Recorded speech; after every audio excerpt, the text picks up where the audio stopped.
Bismillahirrahmanirrahim. Tokoh penting yang lain di abad kedua dalam perkembangan tasawuf dalam Islam adalah orang yang bernama Rabi'ah Al-Adawiyah.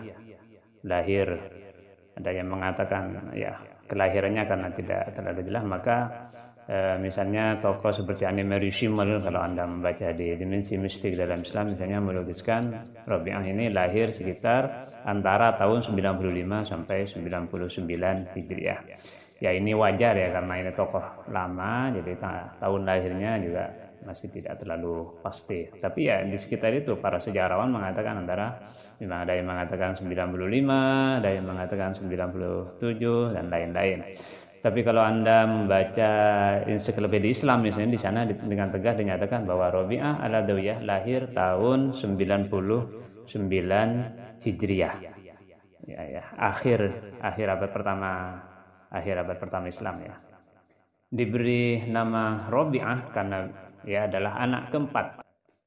Ayah dan ibunya adalah orang-orang baik, orang-orang soleh ya, walaupun beliau berdua hidup dalam keadaan miskin. Bahkan di malam kelahiran beliau, indama wulidat lam yakun al-misbah alladhi yudhi'ul bait zaitan illa daw'an syahiban wa lam tajid ma tasturu bihi at-tiflah as-saghira. Jadi malam kelahirannya bahkan tidak ada lampu yang bisa menerangi. Ibunya juga tidak menemukan kain untuk menutupi sang bayi yang baru lahir tersebut. Ini adalah gambaran tentang kehidupan awal, bahwa Siti Rabi'ah lahir dari keluarga yang tidak berada. Tapi ayah dan ibunya ini baik.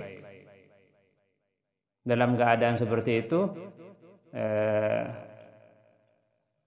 kharaja waliduha yaltamis ma yasta'iruhu min al-jiran. Beliau pada malam itu saja ingin pinjam, ingin mendapatkan penerang ya, tapi ternyata tidak menemukan apa-apa, dan wana mahazinan, beliau tertidur dalam keadaan sedih. Nah disitulah kemudian Rasulullah SAW hadir.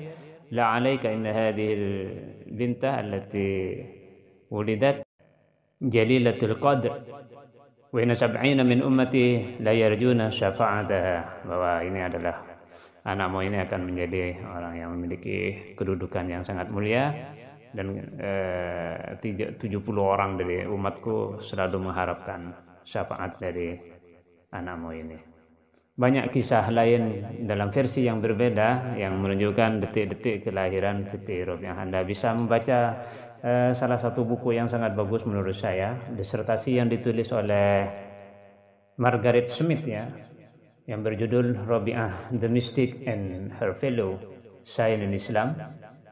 Ini diterbitkan di London, di Cambridge University tahun 1928, dan sudah diterjemahkan dalam Indonesia, tapi sepertinya terjemahannya sudah sangat jarang sekali. Nah, saya sarankan kalau ketemu dengan terjemahannya ini untuk dibaca, karena menurut saya ini adalah kajian yang begitu lengkap ya dan serius. Baik, nah Rabi'ah ini memperkenalkan satu model tasawuf yang sedikit berbeda ya dari generasi sebelumnya ya. Katakanlah kalau kita katakan generasi sebelumnya, itu tokoh sebelumnya yaitu Hasan Al-Basri, termasuk tokoh-tokoh lain. Nah, dalam ajarannya beliau lebih menonjolkan satu sikap berhubungan dengan Allah yang dia sebut sebagai yang lebih dikenal dengan bentuk mahabbah, cinta kepada Allah. Maka dalam konsep Rabi'ah, beribadah kepada Allah, berhubungan dengan Allah itu tidak perlu mengharapkan hal-hal di luar Allah, fasilitas-fasilitas yang ada di sekitar Allah. Termasuk juga tidak perlu takut terhadap hal-hal di luar Allah. Jadi yang dituju adalah Allah. Terserah nanti mau diapakan oleh Allah, itu adalah terserah Allah, karena cinta tidak mementingkan tempat. Maka dalam beberapa pernyataan yang sangat terkenal adalah ma'abadtuhu khaufan min narihi wa la hubban li jannatihi fa akuna kal ajiris su in khaufa amilah bal abadtuhu hubban lahu wa syauqan ilaihi. Aku tidak menyembah Allah karena takut pada neraka atau karena ingin surga. Nanti aku seperti ya kuli ya, pekerja yang ingin mendapatkan upah. Yang kalau takut dimarahi oleh majikannya nanti bekerja. Tapi saya menyembah Allah karena cinta, hubban wa syauqan ilaihi, dan karena rindu kepada Allah.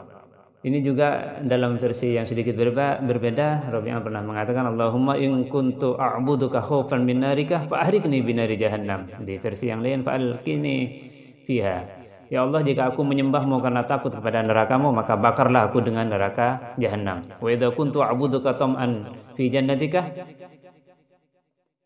fasrifniha. Di versi yang ini, fa'ahrimniha. Maka jauhkanlah aku dari surgamu jika aku menyembahmu karena ingin masuk surga. Tetapi amma idza kuntu a'buduka min ajli mahabbatik fala tuhrimni min ru'yati wajhikal karim. Tetapi ya Allah, jika aku menyembahmu karena cinta kepadamu, maka jangan kau halangi aku untuk bisa menatap wajahmu yang mulia itu. Ini adalah sebagian gambaran ya, bahwa ini ada lompatan dari Imam Hasan Al-Basri yang masih sering diliputi rasa khauf kepada Allah, tapi mahabbah sudah melumuri dan mendarah daging dalam diri Siti Rabi'ah Al-Adawiyah. Beliau ingin meningkatkan lagi status penghambaan manusia kepada Allah dengan cara memberikan muatan spiritual yang tajam, yaitu yang disebut dengan mahabbah. Maka Rabi'ah ini selalu ingin mendorong orang agar fokus kepada Allah, bukan fokus kepada fasilitas-fasilitas yang ada di sekitar Allah. Sehingga karena begitu inginnya, suatu ketika Rabi'ah memegang api di tangan kanannya atau di tangan kirinya, dan air di salah satu tangan yang lain. Ketika ditanya, beliau berlari. Ketika ditanya, mau kemana kau Rabi'ah? Dengan api ini saya ingin membakar sorga, dan dengan air ini saya ingin menyiram neraka, mematikan api neraka, agar tidak ada lagi orang yang menyembah Allah karena ingin masuk surga, dan tidak ada lagi orang yang menyembah Allah karena takut kepada neraka. Ya, ini juga pendapat seperti ini juga pernah mendapat kritikan ya dari berbagai kalangan, karena Rasul sendiri juga mengajarkan Allahumma inna nas'aluka ridhaka wal jannah. Rasul juga memohon surga.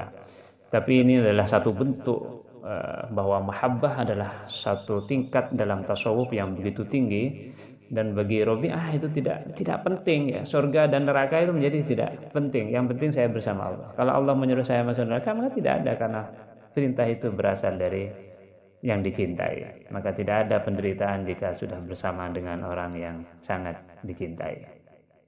Syair-syair yang menggambarkan pernyataan-pernyataan dalam bentuk puisi yang menggambarkan kecintaannya kepada Allah begitu banyak, dan kita bisa membaca di berbagai referensi. Salah satunya misalnya, ya habibal qalbi ma li siwaka farhamil yawma mudniban qad ataka, ya rajai wa rahati wa sururi qad abal qalbu ayyuhibba siwaka.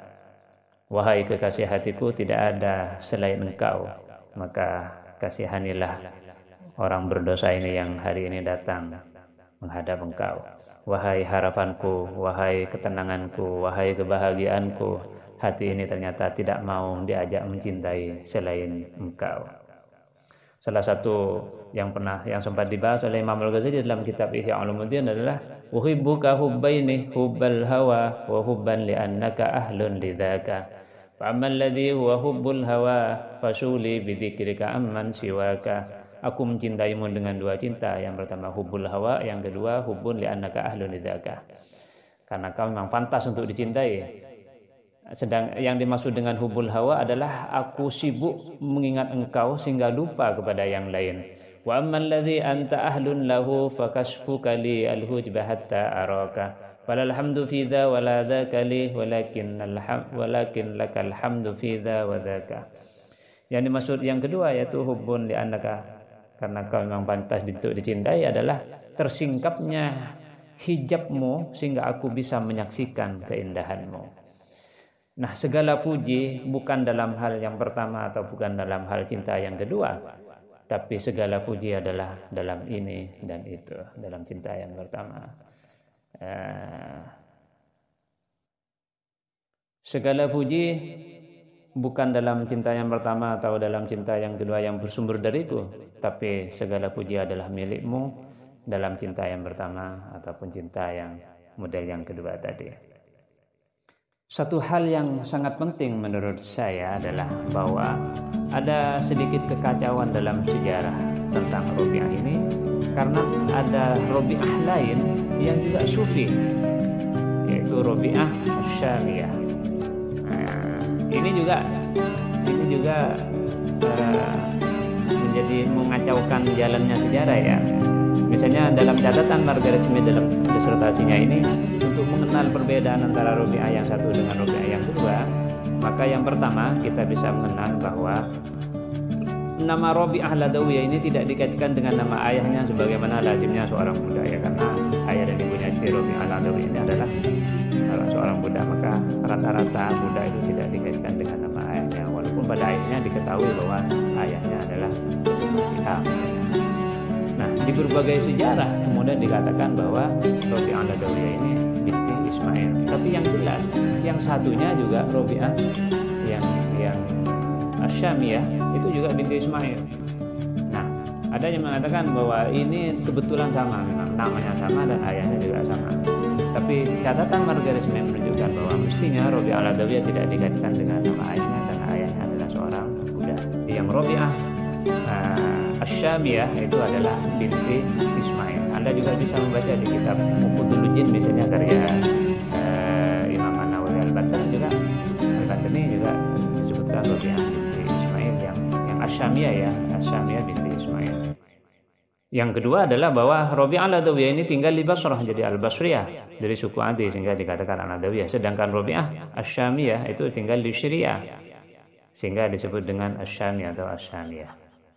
Yang ketiga bahwa Robi'ah Al-Adawiyah tidak memiliki suami. Nah ini yang sangat penting. Jadi sejarawan mengatakan bahwa Robi'ah itu tidak menikah dan tidak memiliki suami. Sedangkan Robi'ah Asyamiyah ini menikah. Suaminya adalah Ahmad bin Abi Al-Hawari atau Al-Hawari. Ini nanti akan dibahas di sesi berikutnya. Benarkah Hasan Al-Basri pernah melamar Siti Robi'ah? Di Uqudul Jin misalnya dikisahkan bahwa Imam Hasan Al-Basri pernah melamar Robi'ah. Ini saya akan ceritakan di sesi berikutnya secara khusus ya, tunggu saja. Yang keempat, perbedaan Robi'ah Al-Adawiyah dengan Robi'ah Asyami adalah bahwa Robi'ah Al-Adawiyah dimakamkan di Baghdad, sedangkan Robi'ah Asyami dimakamkan di Bukit Tur di Yerusalem. Di versi yang lain juga tetap dimakamkan di Damaskus. Ini perbedaan tentang Robi'ah Al-Adawiyah dan Robi'ah Asyamiyah. Tapi keduanya adalah sama-sama sufi, walaupun lebih menonjol, lebih terkenal karena memiliki satu bentuk model tasawuf yang baru, yaitu Al-Mahabbah, dan ini adalah perintis mahabbah pertama ya, menurut saya perintis mahabbah pertama dalam ajaran, dalam perkembangan tasawuf, yaitu Siti Robi'ah Al-Adawiyah ini. Nah, jalannya sejarah yang menjadi sedikit kacau adalah karena muncul Robi'ah lain yang juga sama-sama sufi.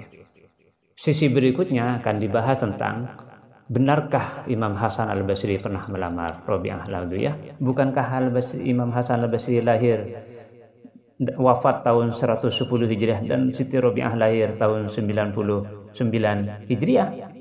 Bukankah ketika Imam Hasan Al-Basri wafat Siti Robi'ah masih berumur sekitar 11 tahun?